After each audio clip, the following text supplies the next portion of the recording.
María Rebeca Mendoza es escritora y maestra en Derecho por la Universidad Autónoma de Querétaro. Su gusto por crear historias infantiles surgió en el año 2013, cuando nació su pequeña hija. A partir de entonces, la literatura infantil le ha llevado a participar en talleres, diplomados y seminarios de literatura, además de haberla impulsado a escribir su novela Ernestina, una brujita miedosa. Más allá del género infantil, ha escrito cuentos cortos para diversas antologías, incluyendo Bajo la falda y Tu pareja ideal. ¿Qué tal, amigos de Personas y Negocios? Muy buenas noches, los saludo con mucho aprecio. Les recuerdo mi nombre, soy Sergio Iturbe, conductor de este programa, y como todas las emisiones tenemos un gran programa. Quiero presentar a Rebeca Mendoza, María Rebeca Mendoza. ¿Sí? ¿Cómo estás, Rebe? Muy bien, gracias. Pues bueno. Contenta y agradecida con este espacio de Personas y Negocios para poder platicar, como decías, del concepto literario. Perfecto. Bueno, aquí nos traes ahorita, recién salidito del horno, un nuevo documento, una nueva obra. ¿Me la quieres presentar, por favor, Rebe? Sí, claro.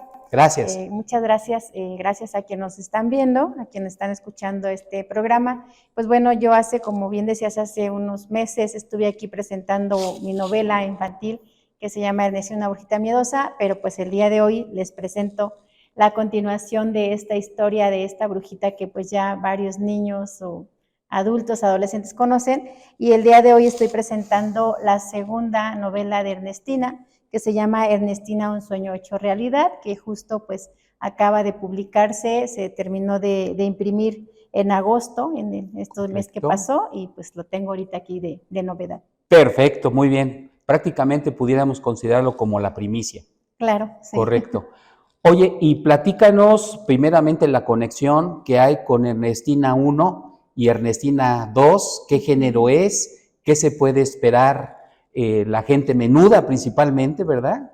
Va dirigido esta obra. Platícale un poquito al auditorio qué se puede esperar de estos dos libros, si fueras tan amable, sí, Rebeca. Sí, claro, gracias. Pues Ernestina 1, que se llama Una brujita miedosa, trata precisamente la historia de una niña que es una brujita. Desde el primer capítulo nos habla de cómo es que ella nace a través de un hechizo que hace su mamá y su tía en un caldero mágico. Y de ahí, pues bueno, de ahí es donde se da todo el conflicto de esta historia, porque las brujas adultas, cuando hacen a la pequeña brujita, se les olvida que en ese caldero mágico deben también colocar los ingredientes para hacer su escoba.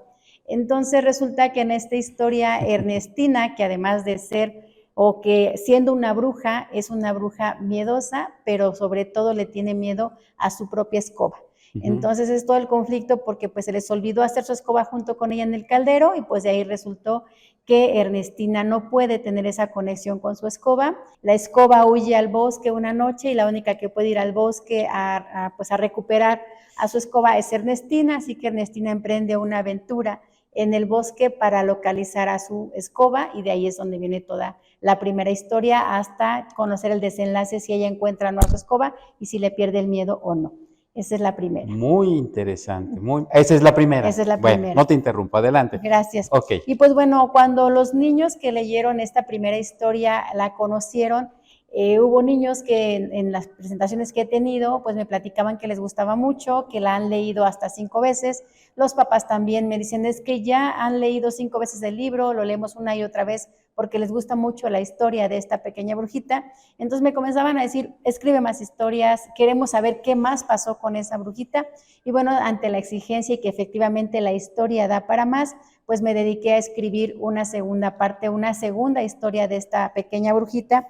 Y ahora esta brujita que ya tiene allí alguna conexión, un equipo con su escoba, con su cuervo, con la calabaza que la acompaña, pues en la segunda de las historias ella se siente un poquito sola porque no convive con más brujitos o brujitas de su edad, porque no hay niños con los que ella pueda jugar. Y pues bueno, buscando ahí en el bosque encantado, efectivamente no hay un solo niño o niña con el que pueda ella divertirse. Y entonces se decide que la enviarán al colegio de humanos. Y ahí en el colegio de humanos ella tiene que ir disfrazada de humana porque pues no puede ser aceptada como una brujita. Y ahí es donde también se da el segundo conflicto en esta historia, en donde ella pues al final del día termina teniendo conductas de brujita, ¿no? Comportamientos de brujita, el querer hacer hechizos, el que no puede, sí puede, y entonces ahí la empiezan como a descubrir, se empiezan a dar ciertas situaciones, pues como ella en la primera historia, si la leyeron, come lombrices. Correcto. Entonces ahí empiezan ciertos detalles con niños que la empiezan a molestar, que la empiezan a discriminar, si lo vemos ya con otra palabra, ya de adultos. Entonces, pues se da todo este conflicto y ella les enseña en su momento, les pretende enseñar a estos niños que existe un mundo diferente, que todos podemos ser diferentes, y bueno, ahí hay un desenlace sobre esa historia, que es la segunda novela de Ernestina. Qué interesante. ¿Y qué conexión hay de la primera con la segunda, segunda Ernestina? Pues yo creo que esto se va a seguir vendiendo mucho, se va a aceptar, porque ya una persona adulta, pues se vuelve a meter otra vez a su mundo de niño, ¿verdad? Sí, claro. Y caray, quisiera en este caso, pues yo leérselo ya no a mis hijos, que ya todos son adultos, pero sensacional podérselos leer a los nietos, ¿verdad? Sí, sí, claro. Claro. Oye, pero no es todo lo que has escrito. ¿Tienes tu colección de antologías? Recuérdale un poquito al público de qué se trata también este material, si fueras tan amable, Rebeca. Sí, una vez que yo escribí Ernestina, una brujita miedosa, en septiembre del 2020, continué escribiendo, ya salió como esa intención de seguir escribiendo, y actualmente he participado en 9 antologías con diferentes géneros. He escrito cuentos cortos que están incluidas en otros libros con otros escritores, en géneros, por ejemplo, de poesía, romance, suspenso, terror, policíaco, cuestiones ya muy específicas como hablar de brujas, de vampiros. También tengo ahí participaciones, también he hecho participaciones sobre cuentos sobre la madre naturaleza, actualmente estoy escribiendo sobre la mujer indígena, entonces sí he participado ya en varias antologías que también están pues a la venta. Oye, Rebeca, público, pues yo ya me metí en tu mundo literario, ¿verdad? En todos los 2 géneros, en los diferentes temas que has escrito, pero eso es una invitación a conocer tu mente y tu corazón y saber también qué existe en esa mente desde el punto de vista de negocio como escritora. Platícanos en esa parte, ¿qué tanto estamos teniendo esa reciprocidad, en esa ilusión, en esa concepción que tienes de tus temas, para que finalmente tenga una recuperación de todos los costos que implica escribir un libro? Brevemente, pero ¿nos puedes dar una semblanza general? ¿Cómo está tu mente en esa parte de negocios? Sí, sí, claro. Pues sí, obviamente yo creo que la mayoría de los escritores o los artistas empezamos por amor al arte, ¿no? Empezamos a escribir por un gusto, porque deseamos hacerlo, ¿no? Pero al final del día, como bien dices, es una inversión de que pagas a lo mejor una editorial para que se imprima tu libro, pagas o entregas tu libro a alguna librería para que se venda y ahí das una comisión. Entonces sí genera un egreso. Y que finalmente pues necesitas que también tener un ingreso porque debes o tienes el gusanito de seguir escribiendo y tienes que generar y volver a invertir. Entonces, en ese sentido, en cuanto al negocio, afortunadamente Ernestina, una brujita miedosa, ya se han vendido cerca de 1000 ejemplares, entonces eso es una retribución para mí como escritora, que en su momento no lo hice para a lo mejor como un negocio, salió del corazón, era un libro escrito para mi hija y era para ella la historia, pero bueno, terminó gustando, la editorial la compró, la publicó, se puso a la venta y actualmente pues a 3 años de su publicación, cerca de 1000 ejemplares están en manos de sus lectores en formato físico, pero también está en formato electrónico a la venta en las plataformas y ahí pues también genera un ingreso, ¿no? Regalías para mí como escritora, que ahora pues me llevan a que yo tenga la posibilidad de escribir una segunda novela de esta brujita y que bueno, a pocos días de su publicación pues también ha generado un ingreso para mí. Correcto, Rebeca. Y fíjense ustedes, hay tantas cosas que poder compartir con ustedes. Detrás de cámaras platicábamos con nuestros invitados y platicábamos de la autora de Harry Potter, ¿verdad? Esta inglesa muy famosa, quien vive actualmente de sus obras literarias, ¿verdad? Es un boom, un bestseller su obra, ¿no? Y sin embargo hay cientos, miles de autores que están saliendo todos los días escribiendo diferentes documentos para pues simplemente por un ego muchas veces o por una misión que quieren cumplir y otras viven de ello. Aquí el tema es, ahorita precisamente con este enfoque que estamos viendo de negocios del mundo literario, yo digo, qué importante es no solamente escribir un libro, sino escribir el siguiente y escribir el siguiente, y que esto esté dándole recursos para invertir en la siguiente obra, porque en la mente de un escritor yo creo que no solamente hay un tema, es un mundo fascinante y hay tanto que poder desarrollar. Me platicábamos la parte de las antologías, son 8 o 9? 9 antologías, y cada una de ellas, amigos míos, es un tema distinto, ¿verdad? Sí. Hablabas hasta de comedia incluso, sí, ¿no? Sí. Qué interesante. Entonces, qué importante es seguir la huella económica, porque no puede parar esa mente de seguir escribiendo. Claro. Ajá. Y hay que seguir posesionando las mismas obras que ya salieron. Sí. No sé qué opinión te merezca este enfoque. Sí, pues realmente, ya ahorita que escribí Ernestina 2, pues ya hay ideas así como Ernestina 3, ¿no? O sea, ¿qué sigue? ¿Qué es lo que quiero escribir? Y ahí está, o sea, creo que, como te decía, ya está la idea, la inspiración, ya está esa sensación de que no puedes parar de escribir, y más cuando te das cuenta que a la gente le gusta lo que haces y que lo disfruta. Y entonces de ahí es precisamente de viéndola de esta cuestión de negocio, pues en donde el mismo libro que ya está, que se está publicando, que se está difundiendo, que se está dando a conocer, te vuelve a generar un ingreso para que puedas entonces invertir en la siguiente obra, ¿no? O sea, escribes, te sientas, te inspiras, lo piensas, te disciplinas escribiendo cuando debes de hacerlo, y terminas tu cuento y dices, bueno, ¿ahora qué sigue? Pues vamos a ver la publicación, ¿no? Y la publicación genera un costo. Entonces, mientras se está vendiendo, te va dejando, a lo mejor no lo que quisieras, pero sí algo que te pueda ser útil para que puedas invertir en la Ernestina 3. Perfecto. Pues ahí tienen, público de Personas y Negocios. Rebeca nos comparte su obra. Rebeca nos comparte lo que hay detrás de un libro, ¿verdad? Detrás de bambalinas. Y creo que es muy interesante para todos aquellos que quieren formarse como escritores. Es muy interesante para que sepa quien le cae un libro a sus manos todo lo que hay detrás. Y que lo disfrute, que lo valore, ¿verdad? Claro.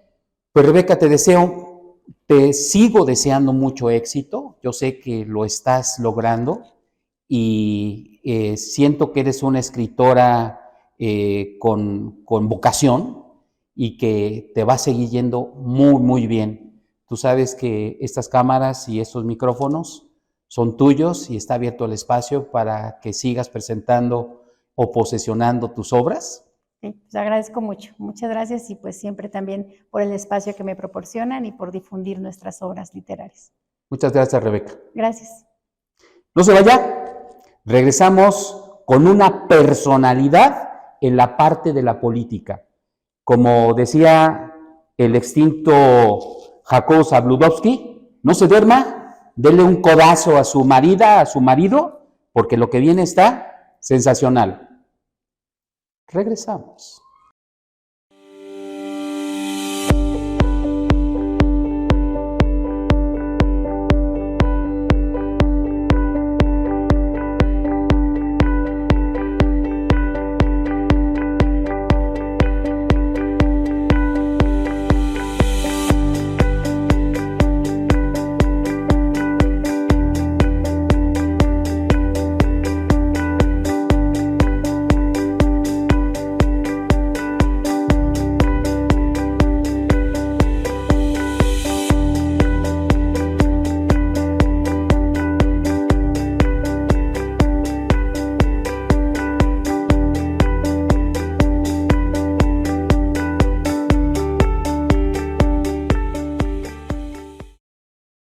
Héctor Cinesio Moreno es un analista y editorialista especializado en política.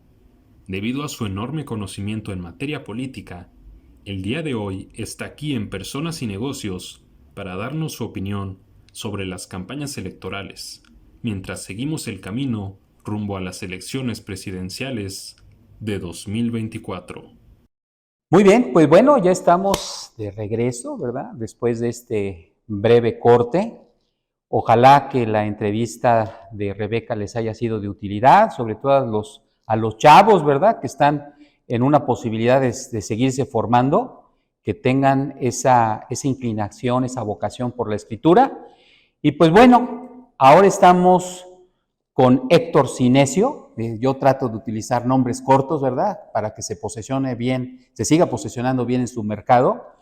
Y la verdad que cada persona que viene aquí al foro, la verdad que ni a cuál irse, ¿no? Es gente muy importante, gente muy interesante, y siempre es para mí un orgullo, una satisfacción presentar, en este caso, a un experto en política, específicamente en la formulación de campañas políticas, esta parte de la comunicación que deben de tener los políticos, etcétera, etcétera, ¿verdad? Y miren ustedes, detrás de cuadro, platicábamos con don Héctor, ¿qué podemos darles a ustedes, amado auditorio? Y hay algunas cosas que traigo hoy en la mente que podemos empezar esta entrevista. Número 1, hasta esta fecha que se está haciendo el programa, ya tenemos 2 candidatas a la presidencia de la República Mexicana. Coordinadoras. Bueno, coordinadoras para ser específicas. Sí, porque se No estaría equivocarnos. infringiendo la ley electoral. Digo, eufemísticamente se les llaman coordinadoras. Tienes Sabemos razón. que son muy probablemente quienes estén en las boletas.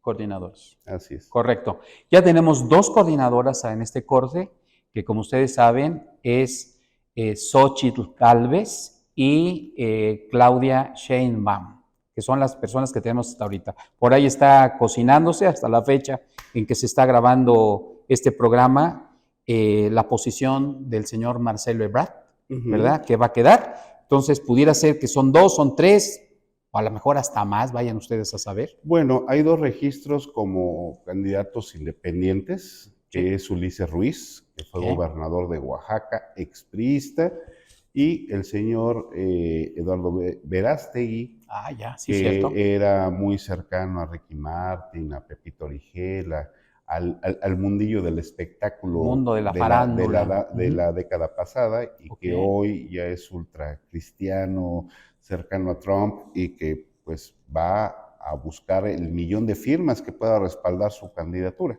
Correcto. Y bueno, para irnos fluidos por el tiempo que tenemos disponible y llegar a lo concreto, entonces, ese es el corte hasta esta fecha. Entonces, quizás ustedes, público de personas y negocios, se deben de preguntar, a estas alturas, ¿por quién se va a inclinar usted? Entonces, se me ocurre que tenemos que preguntarle a alguien que vive de la política, como es el señor Héctor Sinesio, de hacia qué podemos inclinarnos para tener esa respuesta por quién votar, por lo menos hasta este corte, ¿verdad? Entonces, ¿qué características tienen? En anteriores emisiones hemos tenido a otras personas y hablamos de que la política es un negocio, al final de cuentas. Y hablaba este personaje que todos los políticos básicamente lo que tienen es llevar agua para su molino, para eso están. Sí, y, por cierto, alguien que se dedicó a la política con poco éxito, si es que estamos hablando del mismo personaje del señor. Sí, no prosperó. No prosperó, no la armó en el negocio de la política. Correcto. Bueno, antes que nada, ¿qué se tiene que hacer? Una campaña, ante todo, es un ejercicio de comunicación. ¿Qué tienes que hacer en este momento? Tienes que hacer un corte, un pulso digital. Ante todo, una campaña, un político, pues tiene que hacer un ejercicio de comunicación. ¿A quién le hablas? ¿Por qué le hablas? ¿Qué mensaje le quieres mandar a esa gente? Correcto. Y en este momento, si hacemos el corte, yo creo que Xóchitl ha tenido muchísima mayor trascendencia de lo que está comunicando a la gente. ¿Por qué? Porque Xóchitl es de 4 meses hacia acá. Es disruptiva, y Claudia pues prácticamente tiene 4 años de precampaña. Y aún así, y con todos los derroches que vimos en el caso de la coordinación de la 4T, con cientos de espectaculares, con cientos de bardas, con cientos de propaganda que se repartió, pues la verdad fue muy escaso el margen que hay entre ambas. Ahorita, en este momento de cortes que tú comentabas, estamos hablando que la diferencia entre Claudia y Xóchitl es de alrededor de 10, 11 puntos, lo que para un tema de una campaña prácticamente es nada. No se nos olvida el caso de Pepe Calzada, cuando fue candidato a gobernador, Manuel le llevaba alrededor de 25 puntos de diferencia, Manuel González Valle. Okay. Entonces, en este momento, como tú lo señalas, es un momento interesante. Yo de Movimiento Ciudadano yo creo que va a ser Dante, no creo ni siquiera que sea Samuel. Y le voy a decir por qué no va a ser Samuel. Interesante. Porque el señor es gobernador, pero no tiene a favor su Congreso. Entonces, una de dos, le regresan su cartita de licencia, o dos, van a dejar que la meta, pero cuando quiera regresar, porque no va a ser presidente de México, pues definitivamente ahí el Congreso se la va a cobrar y no lo va a dejar regresar. Entonces probablemente sea Dante. En el caso de Marcelo va a repetir la novela, y eso lo comentábamos también, correcto, que hizo su jefe Camacho cuando fundó el Partido del Centro Democrático, donde se separa, pero no rompe con Carlos Salinas. Eso es lo que va a pasar con Marcelo, y les quita el sueño. Qué interesante. Sigue todavía entonces esas dependencias, esos cordones umbilicales de lo que los unió, ¿verdad? Todavía. Claro. Ahora, de que van a presionar, claro que están presionando. Ahorita viene el presupuesto y alrededor de 80 diputados de la Cámara se han identificado como marcelistas.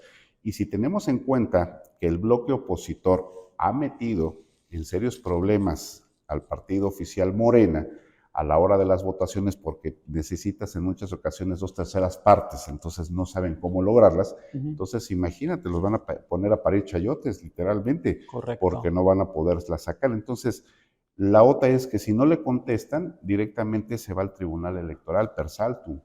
Entonces, la novela apenas empieza. Uy, qué interesante, qué interesante. Bien, y platicábamos también, don Héctor, la parte del famoso, vamos a decir, quién, ¿verdad? Por quién votar, ¿verdad?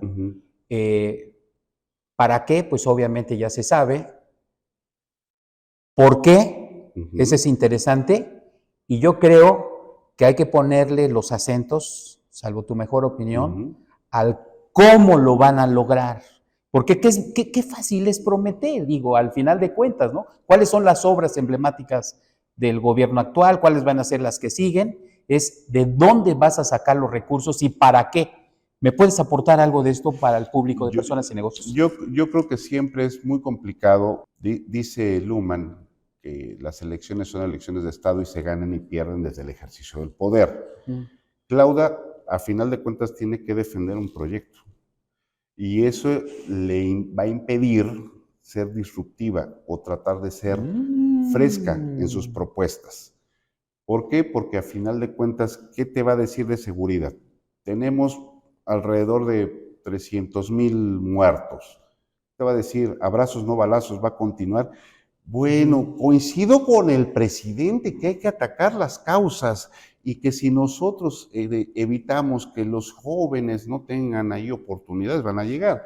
Y en cambio, ya sea el frente opositor con Xóchitl, algún candidato independiente que llegara a aparecer en la boleta, o el propio Movimiento Ciudadano, pues te van a decir, no, necesitamos inversión, necesitamos que el ejército deje de estar jugando a ser los albañiles verdes y se regresen a darnos apoyo a la seguridad.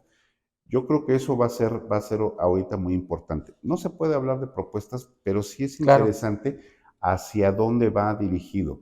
Claudia, ¿a quién va a tratar de seducir? A una clase media que hoy día está dolida con el presidente, que ha sido atacada por el presidente, un día sí y el otro también. Y en cambio, paradójicamente, el perfil de Xóchitl Gálvez es un perfil que si tú le pusieras la etiqueta de Morena, sería la mejor candidata que López Obrador pudo haber tenido. ¿Qué has dicho? ¿Qué has dicho? Qué bárbaro, qué interesante. Fíjate, bien, saco a relucir lo siguiente. Si pusiéramos la bandera principal de doña Claudia, tiene que ver con un público, con un ciudadano popular. Tú bien dices, Sí. vámonos ahora por clase media, vamos por el sector privado. Así Sería es. su... Ese es el target de Claudia. Eso. Yo, las reuniones que me comentan que ha estado teniendo, veo que es ese target. Se reunió con empresarios hace poco, la semana pasada. Entonces, ese es el target. Y paradójicamente, el target de Xóchitl, pues es totalmente gente de centro izquierda, gente de izquierda. Pues, ¿por qué? Pues porque es la candidata ideal, indígena, con una historia de superación y que además, aparte de todo, ha sido exitosa. Fíjate, entonces, clases sociales, ¿verdad? Aquí la pregunta es, suponemos, como hipótesis, que las clases populares, ¿verdad? Obrero, campesina, popular Pues en clase general, ¿verdad? media. Clase media. Sí, porque hay mucho, por ejemplo, comercio pequeño, lo que podría ser también las pymes. O sea, sí hay una segmentación importante que ahorita, por ejemplo, con el aumento del impuesto sobre la renta, yo creo que muchas, sobre todo de las pequeñas y medianas empresas, van a estar muy dolidas. Correcto. Y eso le juega en contra a Claudia. Claudia es como el ventríloco que quiere hacer por acá el muñequito para que nadie ponga atención realmente en temas importantes y medulares. Déjame que te interrumpa. A ver, déjame ordenar un poquito mi mente. A ver, en este caso, Claudia tiene que seguir conservando pues esas mayorías a las que ha llegado el gobierno actual. Digamos que esa va a ser su estrategia, por ejemplo, los estados. Aquí, en el caso de Querétaro, Mauricio Ruiz Olais, Ricardo Astudillo, muy en menor medida Gilberto Herrera, pues ya le tienen un panorama muy claro, porque no se nos olvide, la idea que trae Claudia es que el 20 de noviembre haya candidatos en todo el país. Ok. En todo el país. Y estamos, si tú sacas cuentas, prácticamente a 2 meses. Sí, y por el otro lado tenemos a Xóchitl, que viene extraída también pues, de una clase baja, popular y que, sin embargo, cuenta muy seguramente con la aprobación del sector privado, porque Claro. de ahí viene como partido. Ella es empresaria, ya era exitosa como empresaria, es de las pocas talentos que consiguieron los headhunters de Vicente Fox, ¿te acuerdas? Cuando dijeron que iban a buscar ahí talentos. Bueno, pues Xóchitl fue uno de ellos, nunca fue una foxista, ella hizo su trabajo, llevó muchísimo desarrollo a las comunidades indígenas, sí se puso ahí la camiseta, y es alguien que, digamos, ahorita está tratando de hablarle al indeciso, ahorita le está tratando de hablar al que normalmente no vota o al que está decepcionado de Morena. Muchas veces dicen, es que no está pensando en los empresarios. No, ahorita Xóchitl no está hablando a los empresarios. ¿A quién le está hablando cuando dice, en mi gobierno no va a haber rateros, huevones ni pendejos? Pues le está hablando a la masa. Ya en su momento yo creo que ya sería en la campaña presidencial como tal. Ahora sí, ¿cuál es la propuesta del sector financiero, del sector empresarial, del sector de transformación? ¿Cómo vamos a empezar a salir? Porque tenemos buenas y malas noticias. Por un lado tenemos la buena noticia que ya superamos a China en exportación. El nearshoring, que platicábamos la vez pasada, ya es una realidad que a México lo está generando. Pero también por el otro lado, vemos las tasas de rendimiento, la baja en los CETES, wow, que es impresionante. Sí, y bueno, pues, caray, Héctor, tantas cosas que quisiera yo seguir platicando, yo creo que... Fuera de cámara nos echamos café. Continuamos por vía de mientras, ¿no? Continuamos.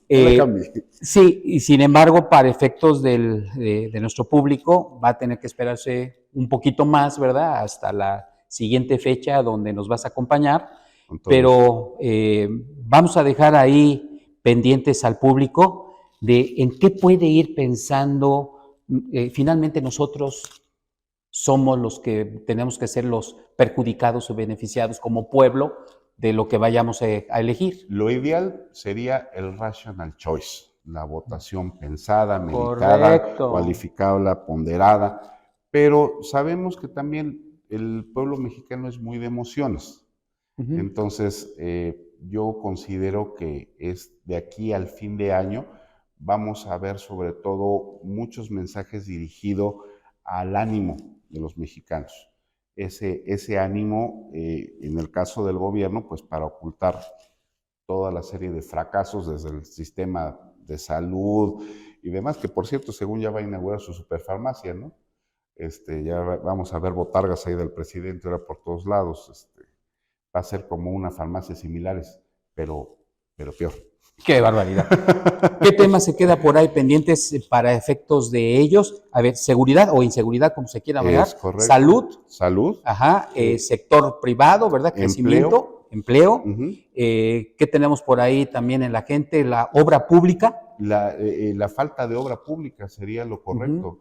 Y lo vemos, por ejemplo, aquí en Querétaro, donde ya quieren que Manuel Bartlett, que Mauricio Curi vaya a hacer su depósito de garantía en la CFE, pero casual y curiosamente no aparece la obra que se tiene que realizar de eléctrica en Querétaro.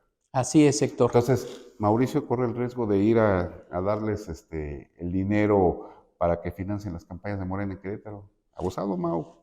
Pues bueno, amigos de Personas y Negocios, pues ahí queda, ¿no? Digo, hay mucha información que usted debe de empezar ya a valorar, ¿verdad? A investigar. Claro, yo le invito a ponderar, sobre todo. Yo le invito a que vea el espacio de Héctor Cinesio, que si nos quieres compartir. Sí, claro que sí. Como todos los miércoles, la columna semanal del El Corregidor, así la buscan, así se llama la columna. No me puse yo el nombre, me lo pusieron. Okay. Pero El Corregidor todos los miércoles en pues más de 26 medios en el estado de Querétaro que nos hacen favor de compartir la información. Correcto. Hasta este corte decíamos 2 mujeres, 2 ingenieras, uh-huh. y dos independientes. Y dos independientes, de hecho, ¿ok? Entonces, con esta información, ¿hacia dónde va dirigido ellas, verdad? ¿Cómo se van a ganar la confianza, que esa es la palabra que platicábamos? De los independientes, Verástegui empieza todos sus mítines rezando el rosario y demás. Es un acto netamente confesional.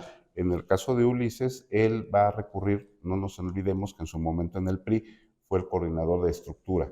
Entonces, él va a buscar por ahí rescatar esas viejas estructuras y llevarlas para que le generen su 1,000,000 de votos. Entonces, de firmas, perdón. Yo nada más les pediría de favor, bien decía Héctor, vamos a tener un voto razonado, ¿no? Sería lo ideal. Que normalmente por hambre, ¿verdad?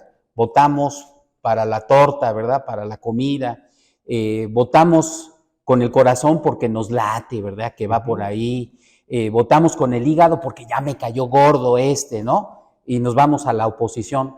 Aquí quizás, Héctor, la invitación que se le hace al público es que sea un voto más bien razonado, ¿no? Razonado, que se informe, que nos escuchen. El Cinesio no es dueño de la verdad absoluta, hay que escuchar a otras voces. Por supuesto. Y a final de cuentas, uno ejerce su criterio. Ay, no me quiero ir sin antes decirles, en emisiones anteriores se dijo que la política es un negocio, que todos los políticos llevan agua solamente para su molino, al final de cuentas no le importa el pueblo, se crean cortinas de humo.